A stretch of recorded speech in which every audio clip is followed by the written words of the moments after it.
How did I go from being an atheist to being somebody who not only believed that there was a God, but then embraced the religion of Islam? Look, I can't tell you in a 60-second TikTok, but I can give you a few points. One of the things that really stood out for me was when somebody said to me one day, "The clothes you're wearing, who made them?" I told him proudly and arrogantly, "Giorgio Armani," because that's what I was wearing that day. So it's me, okay, if I told you that nobody made my clothes, what would you say? Say, of course, you're crazy. He said, what if I told you that these clothes were created as a result of an explosion? I say, well, no, explosions don't make anything except destruction. That doesn't make any sense. It's okay, same way that, of course, your clothes were made. Your eyes, your ears, your hair, your nose, your skin, everything else had to also have been created. That's the first thing that really blew my mind.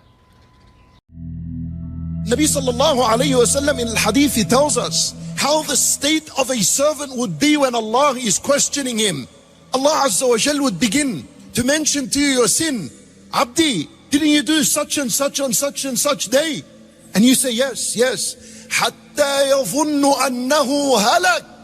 Until the servant, yadhun, meaning he's certain, he is destroyed. Then Allah, with His mercy and His blessing, at the end He says to him, Satartuha alayka fi dunya. I covered your sins in this life. وَالْيَوْمَ أَغْفِرُهَا لَكَ. And today I forgive you for your sins. وَالْعُلَمَاء rahimahumullah, they said a condition for your sins to be forgiven on that day, that you keep it covered. You don't speak about it. And the effort that you're going to put in these last 10 nights require patience. And I tell you, this is the key to a successful Laylatul Qadr. Patience. So ulama rahimahumullah, they say, to remain patient when it comes to evil temptations and desires and sins. Your nafs wants you to commit the sin. It means to be patient and don't do the sin. فإذا we agree that we need sabr. By one dua I share with you that you can continuously make, that is from the Quran, and since it's from the Quran, it's the best of dua.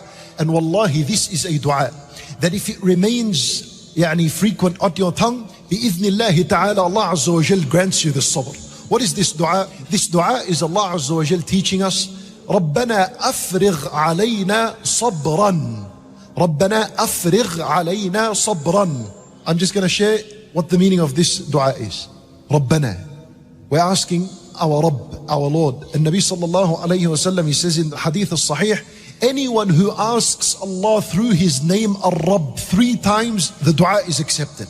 Anyone who says, Ya Rabb, Ya Rabb, Ya Rabb 3 times, Allah Azza wa Jal immediately would answer his dua. And if you notice something, all the dua of the Quran began with Rabb. Rabbana, Afrigh alayna sabran. Afrigh, this is a bottle. If I was to open the bottle and pour what's in it, this action here is called Afrigh. So Afrigh, we're asking, oh Allah, pour upon us, drench us.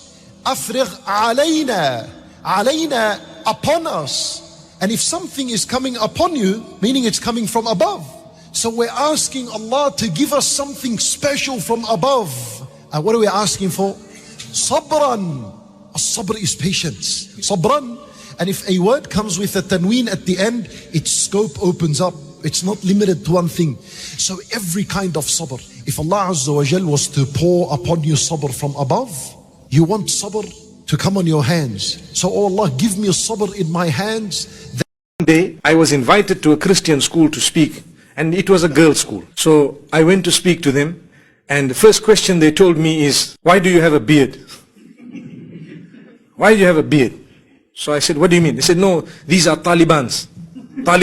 So Allah put it in my mind. This was a pure Christian school. They had idols that they have, little pictures and portraits and so on. I said, to be very honest with you, we follow the prophets. And I don't want to use the Prophet Muhammad's example because you don't believe in him. We are talking now to Christians. But I want to tell you, when I walk in the streets of Harare, Harare is the capital of Zimbabwe, where I come from. When I walk in the streets of Harare, the small boys, they say, Jesu. You know what is Jesu? Jesus. Says, there is Jesus walking. But when they see your priest, they don't say that. Are you following what I'm saying? When they see your priest, they don't say, there is Jesus walking. I say, but why? The reason is, we follow Jesus as well. I did not see Jesus without a beard. Anyway, I saw him with robe, And you drew the picture. I don't even believe that that is the proper picture, because we are not allowed to make those pictures. But you drew the picture. According to your picture, I have got a beard. I look closer to him than any one of you. So they were quiet. So one other girl thought she was clever. So she said, but what about your women? Why are they also covered? You cover them. You know, this question comes up all the time. So I said, because we follow the Mother Mary. Finished. Closed. Topic closed. Topic closed. Our women are closer dressed to what Christianity teaches than the Christians themselves.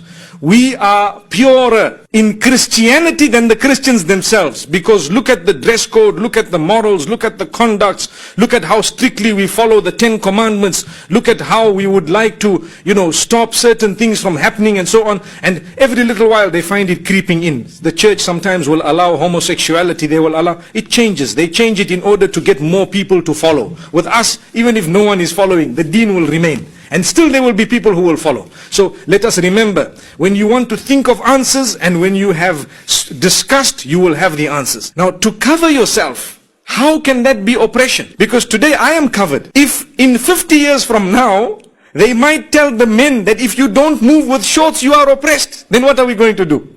All of us are going to move in shorts. Allahu Akbar. Can you imagine myself and everyone else here sitting here in shorts, one short only like this? They say, no, if you don't wear shorts, you are oppressed. So the sisters who are seated here, some of them are fully covered, some of them have their faces open. Nobody has forced them to do that. It is their own will. They are Muslim, they are surrendering to Allah. I thought Eid was Allah's birthday, so each Eid I used to say, happy birthday Allah, you're 15 now. Allah. I used to think Adhan was Allah's voice from the sky. Thanks to I thought Allah owned a shop because my mom said I would get anything I want from Allah in Jeddah. My dad had a picture of the Lebanese Prime Minister holding a Quran in his office, and I thought it was Allah. I thought every time there was a lightning, Allah was taking a picture of us. Screenshot of Earth. I thought that King Neptune from SpongeBob was God. Astaghfirullah. I'm so embarrassed. I thought when it rained, Allah was crying, and when it was sunny, he was happy, etc. What about snow? Dandruff. الله لا إله إلا هو الحي القيوم نزل عليك الكتاب بالحق مصدقا لما بين يديه وأنزل التوراة والإنجيل